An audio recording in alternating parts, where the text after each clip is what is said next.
Hello and welcome to the Movie Therapy channel. We are Jim and Sam, and this is the show where we like to give you our rating first. Then we like to talk about the things that we did and did not like about the movie that we just watched. And as always, you can comment below, let us know what you thought of the film. You got some stuff you got to get off your chest, go ahead, jump in the comments, judge-free zone, let us know what you thought. And now, Sam, you ready to give our rating for Escape Room?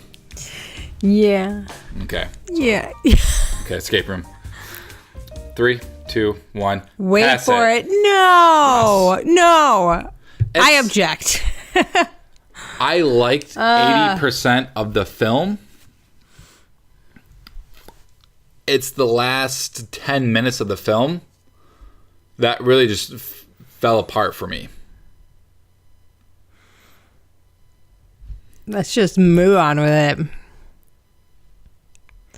I just don't think that the ending needed to ruin the entire film. Oh, it did for me. I know it did for you, but I am me and you are you, and that is why.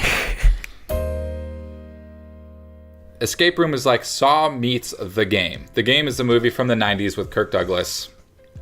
Or Michael Douglas. It's Michael Douglas, not Kirk. With Michael Douglas. And it is essentially a group of people go to this escape room that they're invited to.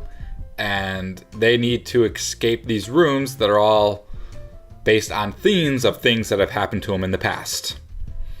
So, what I will say is that I was quite entertained with this film for the majority of it. I'd say the first 2/3, if not the first 3/4 of it, I thought were pretty fantastic. I thought the rooms were quite inventive. The characters were fun.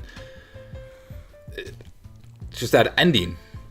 But outside of the ending, we don't need to get into it just yet. I just want to ask, what was your favorite escape room in this film? The pool hall. Yeah, mine too. The pool hall was really... That was really cool. You know, it was very high intensity. It was gripping. It was... You were trying to figure it out with them, and how... You were almost trying to figure out, how did someone even create a room like this? Mm-hmm. I mean, the fire room was scary. The ice room was weird.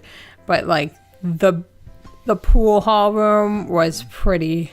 It was cool. Pretty cool. It was a cool room. I agree. It was very gripping.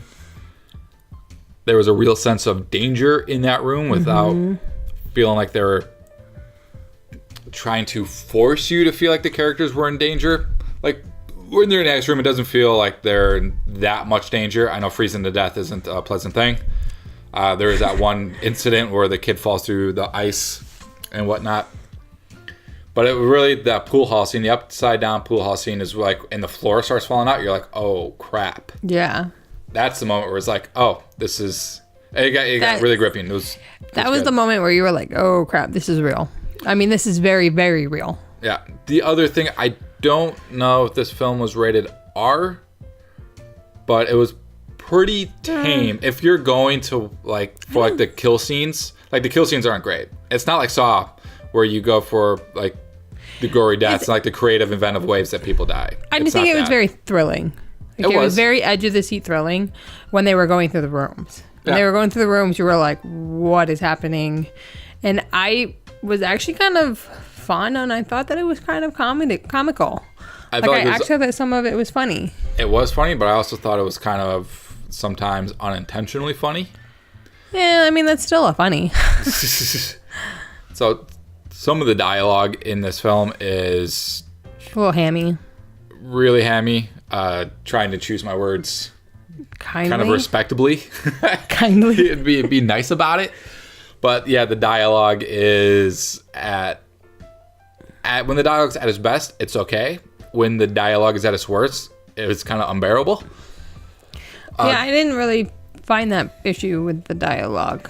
Especially early on, like in the early portions of the movie, it was kind of like, what? What are these people saying? Well, the first 10 minutes and the last 10 minutes, like without those two portions, if that just kind of went away, I think this would have been a see it for me. But like the beginning is very weird. Yeah, I could have done without the...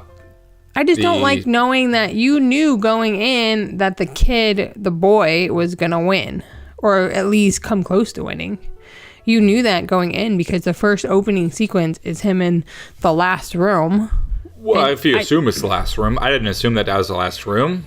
See, I felt like it was because he was the only one, and if it's saying that every person needs to disappear before then, or like leave, it kind of would make sense that that he's gonna be the winner.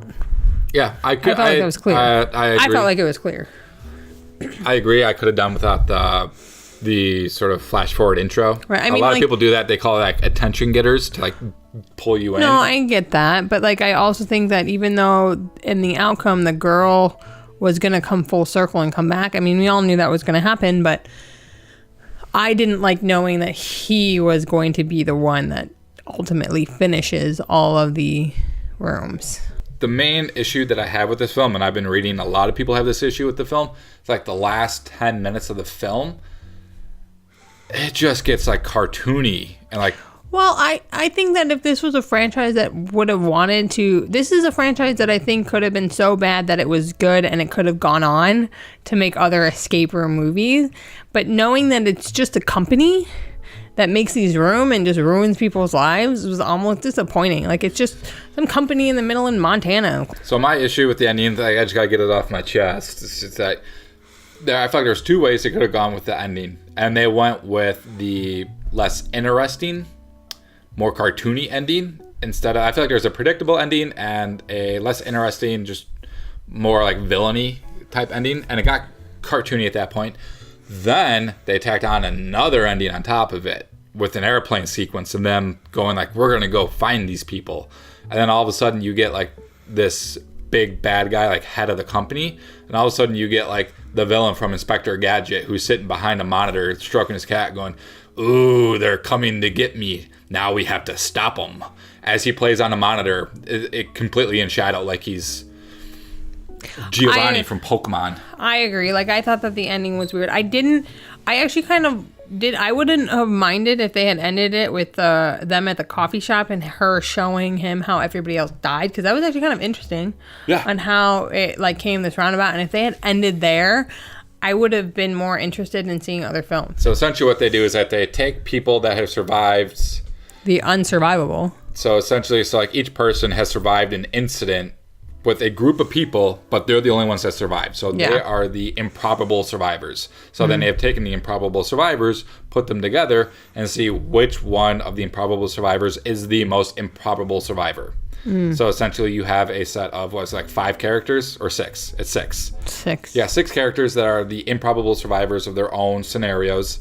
And not only one of them need to come out, are supposed to come out of this alive as the champion of as the most improbable of all of these people. And like people are betting on them and it just got whatever. Like that explanation of it and that stuff just got kind of silly for me. I would have preferred, if you've seen the game from the 90s, I would have preferred they went with that route. They did not. And for me, I personally don't have any interest in seeing the sequel where they clearly want to go. I'll be surprised if it gets made. Would you? I mean, now that I know at the end, I'm not sure. I would have to see the trailer of it. I really enjoyed the film until the last 10 minutes. Like, I was kind of bummed. Like, I was like, wow, this is actually kind of good. Like, the audience is laughing. Like, the person next to me was having a good time. And I was very disappointed on where it took the film. And I was just kind of like, oh, why? Yeah, and I like the actors. The guy that played Mike. The actors were great. The guy that played Mike is great. He's a little older now. I remember him from... Mike? He was the older, heavy-set guy, slick back hair. He was the truck driver. Yeah, okay. He had a couple shows he did in the 2000s. He had a show on, I think it was the CW, where he, I want to say He Knew the Devil or He Was Dead.